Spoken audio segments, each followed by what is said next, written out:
ងាកទៅចាប់អារម្មណ៍អំពីក្រុមហ៊ុន SecureMetric គឺបានផ្សព្វផ្សាយពីប្រព័ន្ធសុវត្ថិភាពថ្មីនៅក្នុងការទប់ស្កាត់ការលួចទិន្នន័យនៅក្នុងវិស័យធនាគារ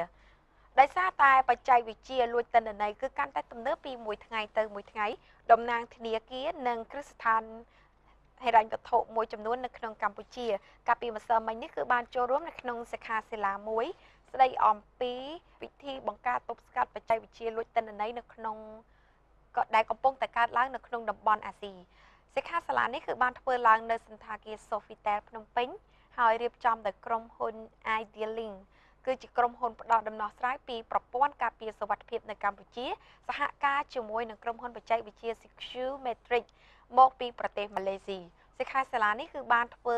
បទបង្ហាញដោយអ្នកជំនាញមកពីក្រុមហ៊ុន SecureMetric នៅក្នុងនោះគឺមានសិក្ខាកាមមកពីបណ្ដាធនាគារគ្រឹះស្ថានហិរញ្ញវត្ថុកម្ពុជាប្រមាណជា100នាក់លោកលឹមឈីនវ៉ាន់ជានាយកគ្រប់គ្រងក្រុមហ៊ុន SecureMetric បានសហការរៀបចំកម្មវិធីនេះឡើងគឺមានប្រសាសន៍ថាសិក្ខាសាលានេះត្រូវបានរៀបចំឡើងនៅក្នុងប្រទេសក្នុងតំបន់អាស៊ីជាច្រើនលើករួចមកហើយដោយឡែកសម្រាប់ប្រទេសកម្ពុជានេះគឺជាលើកទី1ហើយដែលក្រុមហ៊ុនទាំងពីរបានអញ្ជើញតំណាងធនាគារនិងគ្រឹះស្ថានចូលរួមស្វែងយល់ពីបច្ចេកវិទ្យាការពារសុវត្ថិភាពថ្មីៗទាំងនេះជាមួយនឹងវត្តមាននៃការប្រព័ន្ធការពារសុវត្ថិភាពទៅលើវិស័យធនាគារនេះលោកអគ្គនាយកជឿជាក់ថាអតិថិជននឹងចាប់អារម្មណ៍ទៅលើសេវាផ្នែកការពារសុវត្ថិភាពលើប្រព័ន្ធគ្រប់គ្រងធនាគារដោយសារតែប្រទេសកម្ពុជានាពេលបច្ចុប្បន្នគឺមានសេដ្ឋកិច្ចរីកចម្រើននៅក្នុងនោះធនាគារក៏មានការរីកចម្រើនព្រមគ្នាផងដែរយើងក៏មានប្រសាសន៍របស់លោកលឹមឈិនវ៉ាន់